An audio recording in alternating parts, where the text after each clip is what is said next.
mshambuliaji pale. Luemba anamwekea Mwalimu. Selemani na control kwenye deep freezer. Kwenye ball ni Anseura. Dangerous attack Simba Sports Club. Anseura anaweka cross ndani, Mwalimu! Ni Selemani Mwalimu, lakini Kasim Panga anasema sio goli. Djigui Diarra amekwenda kumfuata Selemani, Mwalimu anamfuata, watu wanalalamika. Sasa msikilize nani hapa? Djigui Diarra yuko pale, Selemani Mwalimu yuko pale, wote wanalalamika.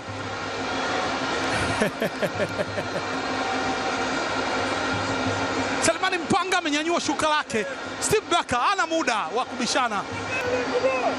Tazama namna ambavyo Simba walienda kuataka. Alienda kurejesha mpira ambao ulikuwa umekufa, lakini tazama, alikuwa offside akaingia onside. Kaluka kaukosa, akaucheza ukaenda kwenye net, lakini mwamuzi msaidizi akaenda kusema kwamba tayari alikuwa amejenga kibanda. Amenyanyua shuka lake hapa.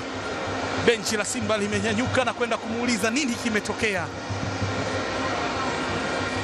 Selemani Mwalimu na akawa top scorer wa PBZ.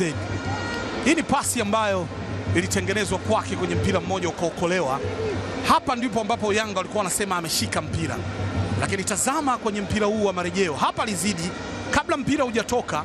Ukimtazama hakukuwa na offside, akapiga kichwa, rebound akaja akamalizia. Inawezekana kuna sababu nyingine, lakini si sababu ya offside kwa kile ambacho kimeonekana pale kwa faida ya picha marejeo.